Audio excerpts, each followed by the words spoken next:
blockbuster show called Martial-Secrets. It's a really big show.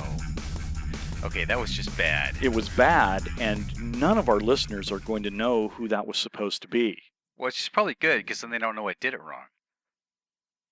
Okay, fair enough. I'm going to drop a dime on you. That was a really bad Ed Sullivan, where now you hear the resounding cry across the podcast universe. Ed who? Yeah. Okay, I'm older than dirt. All right. So, welcome to Martial-Secrets, everyone. I am Lawrence Kane. Yeah, and we're going to be talking about... You didn't say who you are. Oh, yeah, I did. I said I'm Kris Wilder, didn't I? I don't think you did. But then again, I'm old and I have a short memory. That's the mother my name gave me. Yeah. I'll go with it. The subjects today are... Big Sigh Country. Broken arm. Commitment to the craft. And self-rescue. Let's talk about Big Sigh Country. Now, some of you might be familiar that the state of Montana in the United States is called Big Sky Country. We're talking Big Sigh Country. It kind of like the groan for the intro to this show, except with a sigh. Yeah, and the Big Sigh is a part of the writing process that I have come to know and loathe. Oh yeah, and we're not just talking about those who are actual authors, but you know, even in college, writing a paper. Or see, there it was, right there, the Big Sigh. There you go. Yeah, I mean, any writing project, it happens almost inevitably. You hit a place where you, where the joy and enthusiasm has changed and mutated into an ugly little squatty bugger called loathing. Yes, indeed. And I call that area Big Sigh Country. Indeed. Although usually it's a sigh followed by, you know, like your hands to the side of your head, you know, kind of in that a weep of shame pose. Yeah, I got to do this again. I have already edited this. It's already been done. And then somebody points out and you go, oh, again, big sigh. You mean I'm going to have to go through the, Yeah, so I think pretty much everybody can empathize with that. So the real question is, so what do you do about it? Yeah, how do you get over the big sigh? Lawrence, what's your technique? Well, I tend to get that at multiple stages, you know, kind of along the process, right? So if it's sort of the writer's block version, one of the things I do is I'll outline. And I'll come up with, you know, all the different, you know, let's say we're talking a full-length book, right? All the different chapters, the sub-elements, whatever. And even if I'm blocked on one thing, I can almost always find something else that clicks. So I just bounce, instead of writing in chronological order, I just bounce around to whatever section happens to be, oh, I've got something to say on that right now, right? So that helps. It's a little different technique, I would say, in the editing area, or kind of the, you know, second draft or whatever, right? Because then it goes from, I don't know what to say, to, man, I just really don't want to be doing this. And typically the way I get around that is I'll go out and hit something, you know, hit the Makawara, do some kata, do some sparring, do something physical that I don't have to think, and just, you know, kind of get my head into the, I'm going to go do something physical, I'm going to stop thinking about this stupid thing, and I'm going to pick it back up tomorrow. And I can usually kind of turn the attitude around that, you know, I've burned off some energy, had a good time, and now I can put my head back where it needs to be in terms of finishing the project. How about you? Well, I found that actually the best time for me to write is early in the morning, because everybody is busy getting their day on. You know, they're busy getting kids to school or brushing teeth or whatever it is that they're doing. And the other thing is that if it's a really nice day, that's a great day to write, because everybody's off doing something else. Oh, so you get the kind of quiet. There's no emails coming in. There's no phone calls coming in. You are utterly left alone for hours on end. And it's a great thing. But, you know, one of the biggest motivating factors I ever had was when we were working on, I don't remember what book it was, we were working on it, and I was a little bit behind the curve in getting some of the material done on time. And you called me and said, hey, how you doing, you know? And it's like, I'm really having a tough time. He said, yeah, I know, I wanted to see if I could help you out. I said, well, no, I don't think so. And you said, go look out your window. And I looked out the window, and you were sitting in the car with the dome light on and a cigarette staring at me. It didn't really happen that way. Not quite. But you know what I found is though, you know, when you have responsibility to your writing partner, it really changes the way that you get things done. we try to be responsible about what we're doing, and so to one another, and that's a good thing. Absolutely true. I mean, it's one of those things that if you're a professional, you've got a contract you're working to, you've got people that are relying on you, you've got a publisher, an editor, whatever, you've got a writing partner. I mean, not everybody does the partner thing real well, but you have some type of responsibility that's a motivator and a driver to get these things done. And folks who are professional just means you get paid for it, right?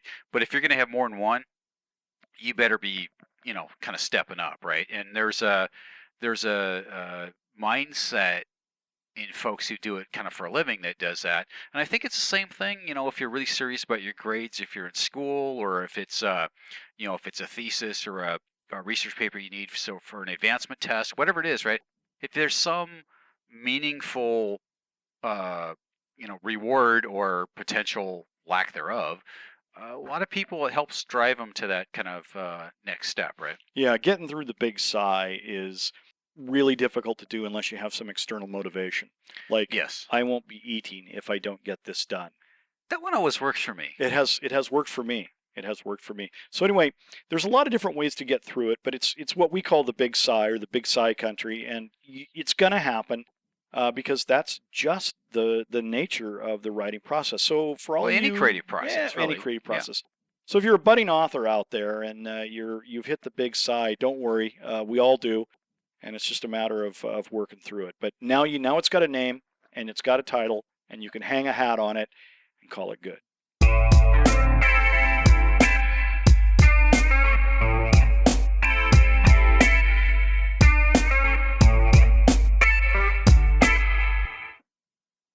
Broken arm. Yeah. I got this kid in my class. He's been with me for probably about 4 years. He shows up the other day. He's got a cast on his arm. He broke his arm. Green stick fracture. Well, that's not a fun one. No. I was like, what are you doing here, man? He's like, I'm going to do karate. And, okay, well, get out there. So he got out there, and I told him, don't do anything that's silly. Mm-hmm. Clearly, you're not going to be doing push-ups. You're probably not going to be doing jumping jacks, at least with that arm. If it starts to hurt or feel uncomfortable in any way, just stop. Don't worry about it. Yeah. Just have a good time. And if you got to take a powder, do it. It's, you've already shown up. So you're already aces in my book. You can learn just from standing and watching, right? You don't have to do stuff, but the fact that he shows up and actually participates too, that's really a commitment. Well, that's cool, I just want to take all of the kid students, all the students, that are kids, bring them into the dojo, sit them down, and just hold him in front of him and go, he's got a broken arm, people. He's in the dojo. Yeah. Well, remember Jeff, what was it, broken arm, broken collarbone, missing spleen, and whatever else it was that, that big traction thing he had on, and he was out there doing, that was just unbelievable. Yeah. Of course, that guy's kind of a mutant, yeah. in a good way. But well, and then the other guy, McNally, when he got his nipple bitten off by the dog. There you go. Well, that wasn't quite at the same level, but it was still pretty cool. Yeah, it's totally cool. How'd you lose a nipple? Got it bitten off by a dog. Yeah. Yeah, it's pretty cool. Yeah, we've told that story. Yeah. For those of you who haven't listened to every podcast, you're going to have to go back and find that one. Yeah, because I don't even know where it is. I don't either. But that's a big thing though, because it's such an easy excuse if you get hurt either in the craft or something else to just quit. Well, that kid's going to go a long way in life. Yeah. He's going to go a long way in life, because this would be the opportunity for him to not do it anymore. Mom, Dad, I don't want to do karate anymore. Okay. Right. But he's there. He's got a commitment to himself. Maybe he sees a commitment to his others. In football, right? You get injured, at least you're on the sideline cheering the team on, right? It could be some of that going on too. But there's a level of responsibility, especially for someone that age, that's really impressive about showing up like that, right? Oh yeah, no question. So he gets a big gold star, and duly noted. And, absolutely. He's gonna go a long way, not only in the dojo but in life.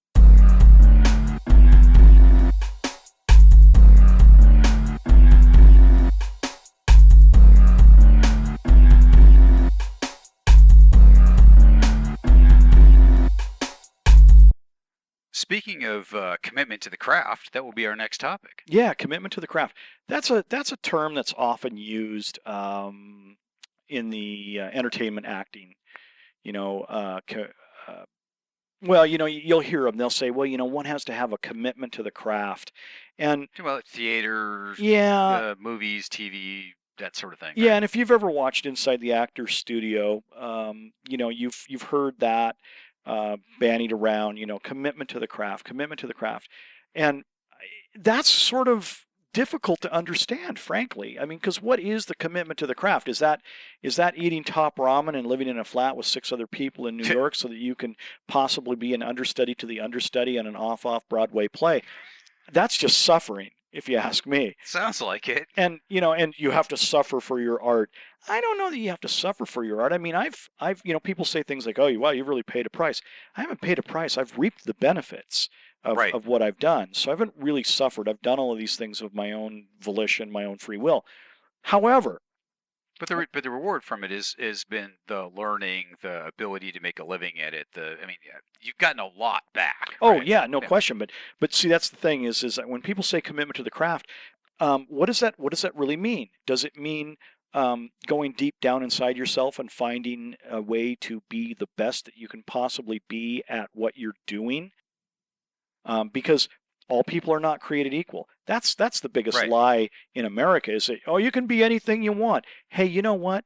As much as I want, I'm not going to be playing in the NFL anytime soon. Neither will I. No. And I kind of doubt I'm going to be an astronaut either. Yeah. Yeah, I'm not going to be an astronaut. I'm not going to play in the NFL. Some things are just not in the cards. Doesn't mean you shouldn't strive for it, but yeah, not everybody's going to make that. Well, realistically, I mean, you talk about commitment to the craft. Well, maybe a guy says, "Well, I'm going to be the best character actor that there is," instead of a leading man. Sure. Yeah. Ernest Borgnine, just died a little while back. Won an Oscar for I think one of his only leading role. I think it was in Marty, which is like 1958 or something like that. And after that, went on and did a whole bunch of. Well, he was the lead in a TV show in the 60s. But the point is that he made an enormous living as an ensemble and. Yeah, what was the in The Usual Suspects? Blanking on the actor's name. Spacey? Yeah, Kevin Spacey. Well, he does play leads and stuff. Yeah, but it's about character actor. Oh yeah, well, I mean, let's just say actor. Well, that too. Yeah. I mean, I'd watch that guy butter toast. I would too. Yeah, and that's the thing is that when you see a martial artist, it doesn't have to be karate or bagua or aikido or whatever. If they're really committed to the craft, I will watch them butter that proverbial toast. Yeah, no question, because it is impressive. But that comes from commitment. It comes from commitment to something larger than themselves. It does. And so I say, this whole talk about commitment to the craft, it's sort of like one of those platitudes that goes out there.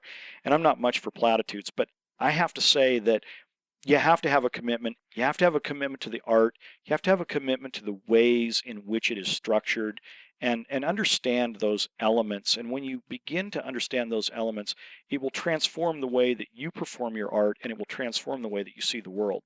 Well, I think it absolutely does, but I think it's another step too. There's the commitment to be the best that you can at whatever it is you're practicing.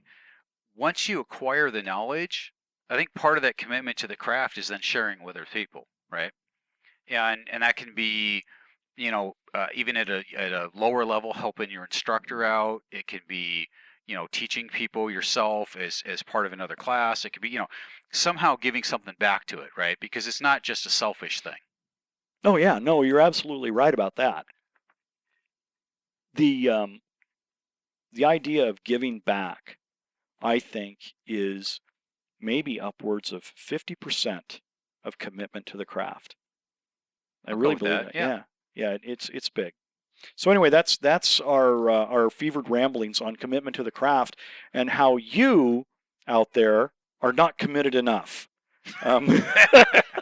Well, there was a blanket statement if there ever was yeah, one. yeah, that's right. All right, so hang your heads in shame and go away and practice in the dark.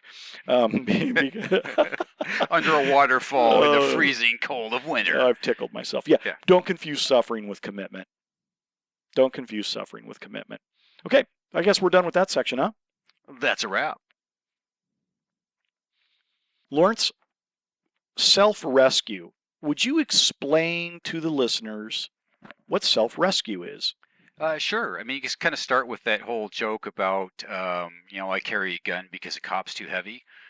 But I hadn't heard that before. Oh, you hadn't? Oh, I've probably heard that 100 times. So anyway, what I'm getting to is, and this has really nothing to do with carrying a weapon, but it's you're responsible for your own safety. That you can't invest in somebody else to take care of you all the time at every place. Everything from paying attention when you're cutting onions to make soups, you don't knack your finger, to when you're sitting at a restaurant, being aware of how you could get out if something bad happens, to driving defensively. I mean, it's a whole life thing. I mean, there's a billion examples, right? But it's really that the first responsibility to keeping yourself safe is you, right? And your awareness, your behavior, your understanding, et cetera, right? That's to me what at least the starting point is having that personal responsibility to be safe and be smart. Well, let me give you an example of a little piece of maybe preparedness or self-rescue. Yeah. The other night I was in bed and a large truck went by, and it woke me up, and it was enough that I thought earthquake.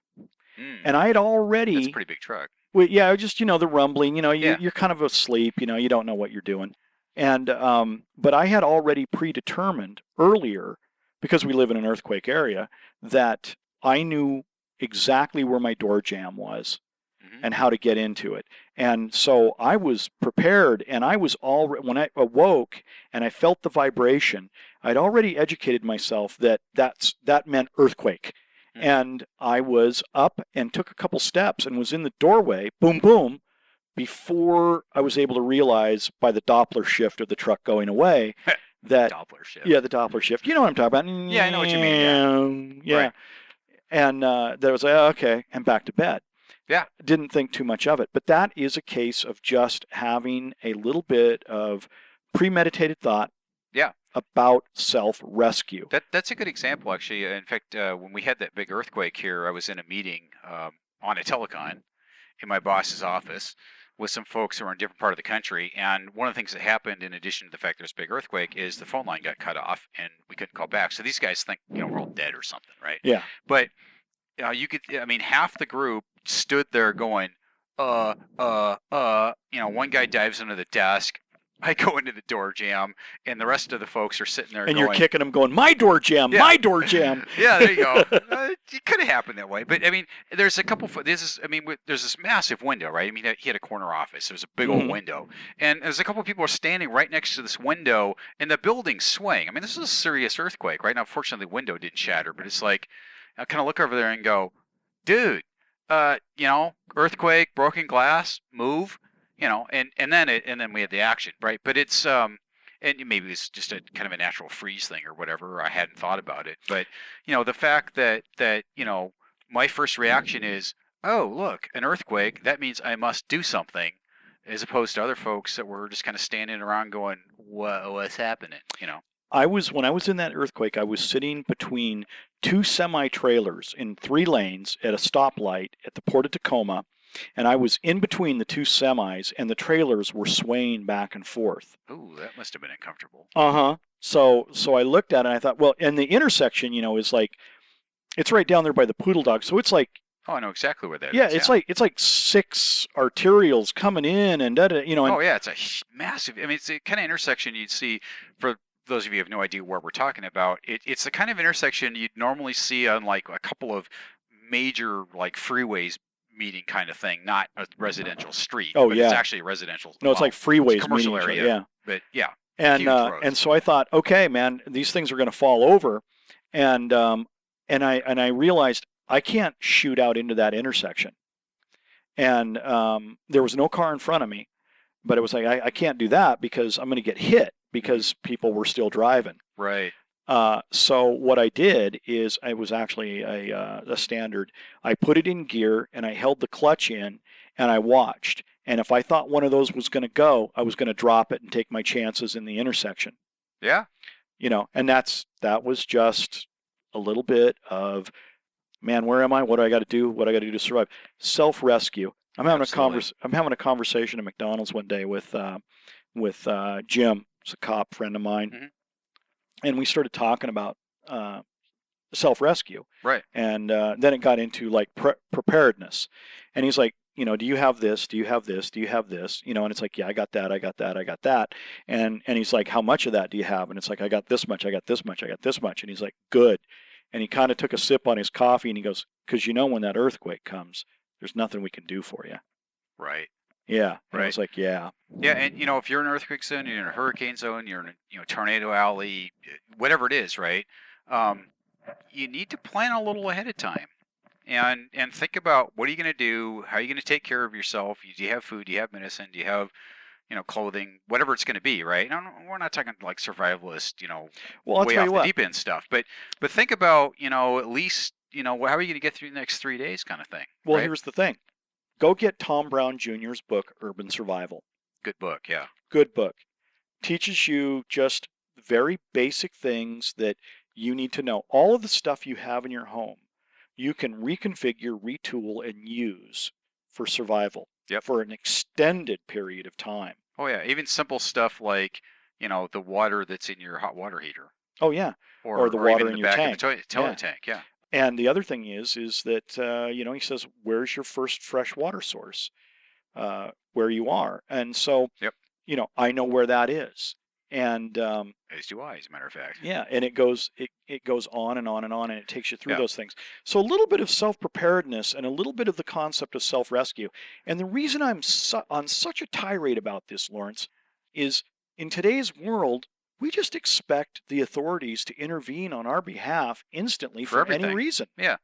Yeah, and people don't, if you go back, even just like my folks' time, right? Uh, there was a lot of assumption around, or natural assumption, I guess I should say, around, you got to be able to take care of yourself, and if the authorities come and bail you out, great, but I'm not counting on it. Yeah. And you're right. I mean, a lot of people don't even think about this. I mean, even simple, stupid stuff like some guy walks in the front door and starts shooting. Where do you go? And as a matter of fact, I used to, stadium thing, right? Yeah. One of the awareness things we would do is we'd plan a backpack with a timer in it and see if people notice before the timer goes off.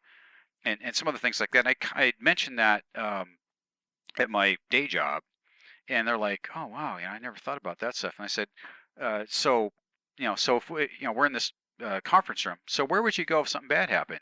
And he goes, well, there's a door right there. I said, yeah, but that's the only door. Where else would you do? It's like, well, I don't know. Well, there's a window over there. Yeah. Okay. What else?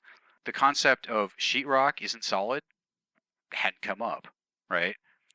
Just simple stuff like that. I mean, it's not like an ideal thing to do, but it's also another way out.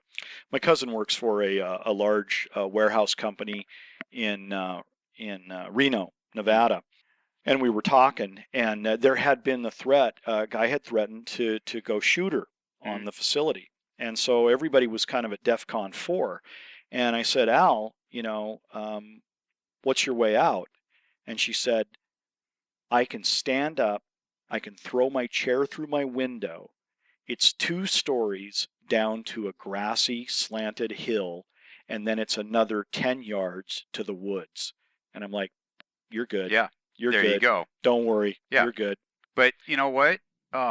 That's what everybody should be able to answer for the places they hang out at, right? You should know that for your house. You should know that for your office. You should even know the driving route if something happens in between. I mean, one of the things around here, go back to the earthquake thing, right?